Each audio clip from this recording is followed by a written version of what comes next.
YouTube, welcome to the Battle of Athenae. So yeah, I actually loaded in while I was doing the startup, so I need to cover my army with you. I've wanted to play a few more matches as Carthage, just because I really haven't familiarized with myself with Carthage's faction very well in a long time. You know, like gotten specific with them, kind of like I did on Rome 1 back in the day, which is why I decided to become the heir of Carthage. I just really liked their faction. So I've got this time 3 Libyan Peltasts. I've got 4 mercenary Gallic warriors, 2 mercenary noble fighters, 1 sacred band. Kind of similar infantry corps to what I had before. A couple of late Libyan hoplites, general's bodyguard, 2 Carthaginian or 3 mercenary Scutari cav, I think. No, 2 Carthaginian cav, 2 mercenary Scutari, and 1 mercenary Numidian noble. I really like this mercenary Numidian noble cav. This is a very flexible unit. It's actually got a nice charge bonus, good weapon damage, good melee defense, all those things. The one thing that it lacks is armor. It really lacks armor.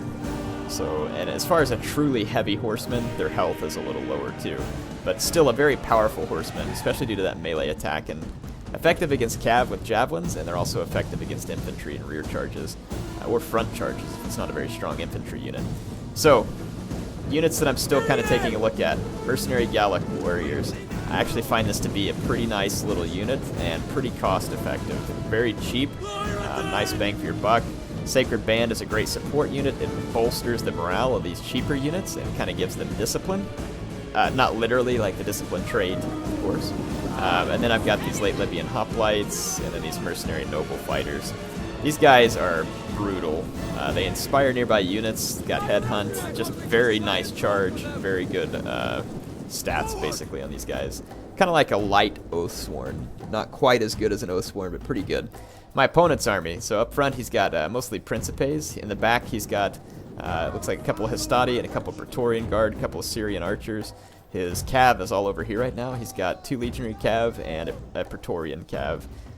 Don't really see a lot of Praetorian cav anymore. They are a tough cav unit. It's just they're not probably quite as easy to make cost effective as they used to, but I'm not saying they're bad. I don't know.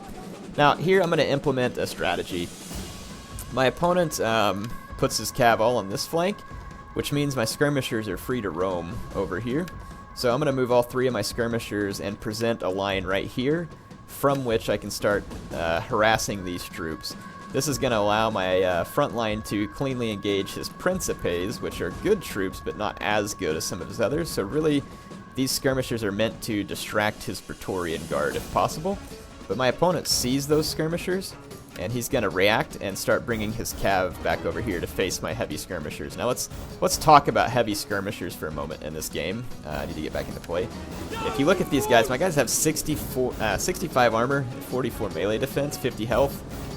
That's pretty darn sturdy. Yes, cavalry can kill these guys, but not very quickly. These guys are meant to be a heavy skirmish unit, so they can actually stand and fight for an amount of time, as well as throw their javelins. They're now dual purpose. Their javelins won't kill as many people like they did in previous patches, but they're, again, dual purpose. Let's see how my mercenary Gallic warriors do. They ought to do very well in a charge against these Principes. And I get a nice charge against all the Principes. Not very impressive, actually. They really should have done better than that, but they didn't. They've only got a 20 charge bonus. I thought it was better. Yeah, now my mercenary noble fighters are going to destroy this Hastati. No question. And if you look at my Gallic warriors, they're not bad. They're doing okay. And again, supported by the morale boosting of the Sacred Band, they're doing alright. And if you look over here, again, this is where my opponent's like, hey, look, this dummy left all of his skirmishers sitting here. And I'm like, yes, I did leave my skirmishers sitting here.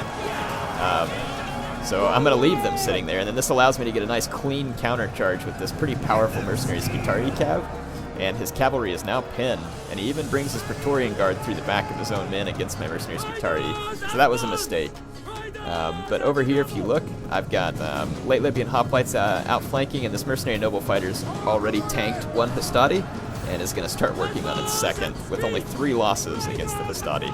Still 2 Praetorian Guard roaming back here. This is a big danger to my men.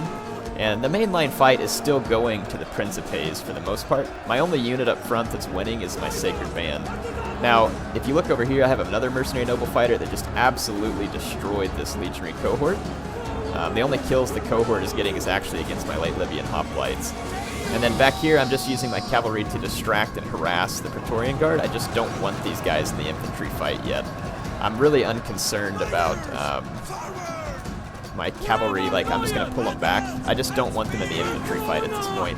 And I was throwing javelins into the back of the Praetorian Cav, but now I see a really nice opening here against the back of my opponent's infantry line, and a mercenary Numidian noble cav is not what you want in the back of your line.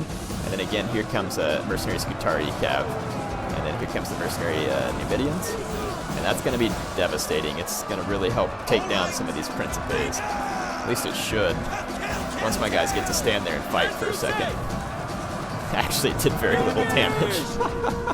I thought it was going to do some good.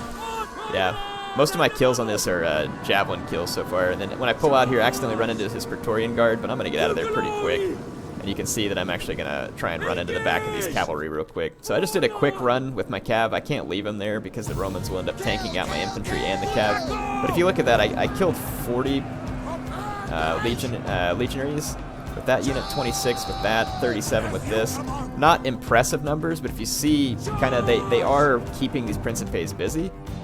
And for the price I paid here, it's not a bad return. It's not great, but it's not a bad return at all on my Gallic warriors. You just can't expect these guys to sit around and win those kind of fights head-to-head, but the fact that they can help contend with Roman legionaries for as long as they do is extremely helpful.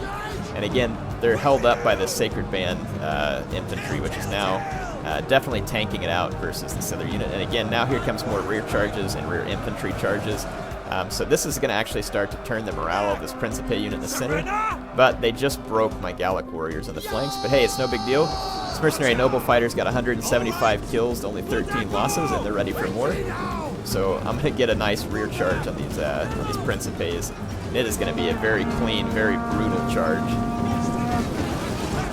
Principes had a slight uphill advantage, but you can watch their numbers just start to plummet here off of that charge. And then the Hastati are going to fill in the gaps, but it's not going to be good enough. Now his Praetorian Cav is kind of wavering here, so I'm going to bring in my mercenary Numidians to finish it off.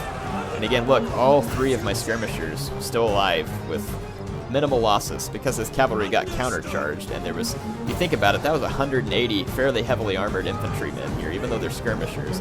So charging into that is not a good idea. And these Peltists actually easily pulled their weight in this fight because now they've killed a pretty considerable number of enemy cav, and now I can harass the Praetorian Guard with javelins. Mercenary Noble Fighter here is going to start trying to kill Praetorians, and this one's tired, both of them are, because they used the whip, so my opponent made a mistake on that, and then now his main infantry body is starting to get surrounded and destroyed. Look, this 266 kills now on this Mercenary Noble Fighter, and it's going to get another rear charge against these Principes. So it's definitely pulling its weight. Here comes my mercenary Numidian Noble Cav up to 91 kills now. It's going to get a really nice rear charge into these Principes. And it's going to pick up, hopefully actually get some kills this time. It is. Not a ton, but at least it got some from that rear charge. And it is killing their morale. And I can't remember if I actually get this mercenary Noble Fighter to charge in before these guys start to rout. Yeah, there they go. So they're going to get even more kills. And then my opponent's Praetorian Guards back here start wavering, and I can now outmaneuver him with my skirmisher. So again, this is where heavy javelins come into play. Very useful units. See how I can split these units up, and isolate and destroy here. Mercenary Noble Fighters here doing a great job. And then my other ones also did a very good job. Let's take a look at the results. This is a fun battle. My opponent made some key mistakes. His army isn't really bad, per se. It's really infantry focused. His cavalry is not very good, so he really should have focused on putting his really good infantry out front against my infantry, since I chose that engagement with him. And then that may have put me in an awkward position, because as you saw, my mercenary noble fighters were on the flank, and if he hit me with his Praetorians in the center against my Sacred Band, for instance, if he was able to break that Sacred Band unit, and then also break through the center with his Praetorians, that would have been good. Like, so for instance, if his center would have been this legionary cohort, or actually the Principes are just about as good as the legionary cohort, but if he had the Praetorians mixed into the center, it would have been a lot more trouble for me. But just because of the way my formation was. His Syrian archers really weren't able to affect any kills here either, just because I managed to get around his flank. But look at this, 313 kills for almost no losses on this mercenary noble fighter. These guys did fantastic. I know that accounted for at least 2 Hastati and 1 Principe and then part of another. So they did pay for themselves there. And then you look at this Mercenary Numidian Noble Cav also paid for itself. 127 kills with almost no losses. Again, all of these Peltas paid for themselves. They killed cavalry with these numbers. So, I mean, that's fantastic. And again, almost no losses. So, Air, what about those heavy javelins? That's insane. Cavalry is supposed to kill skirmishers. I hear a lot of people saying that, and I get it. But these guys aren't typical skirmishers, and I kind of like this.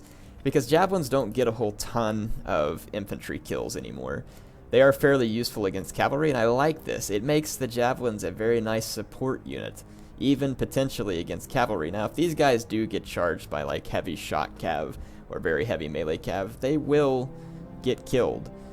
They won't hold out forever, and infantry can kill them as well. But again, I'm really kind of liking experimenting with these heavy javelins. They definitely have uses on the battlefield, as you can see. So hopefully y'all enjoyed this one, and hopefully you're enjoying these Carthaginian builds. I'll keep messing around with it. I want to do some more work with Mercenary Campanian Cavs, see if they're still good for anything. I think they would be. But you probably wouldn't want to bring a bunch of them. You can only bring 2 total, but I mean, I'd probably be hesitant to bring more than 1 just to make sure you can focus on using it properly. Want to do some use with the Mercenary Iberian Cav. I think these guys would be really good against skirmishers. As far as their attack and weapon damage is very good for light cav, which means they should be able to get in and kill skirmishers quickly and relatively cost effective. So yeah, it should be fun to check it out. Noble cav, I don't see a whole lot of hope for these guys, unless you just really need some hammer and anvil strikes, but they're so expensive that it's really going to be more of a hindrance just because their attack is so poor. I don't understand why we can't increase the attack on Noble Cav and make them similar to Hippeus Lancers. Really not understanding why that's been such a challenge.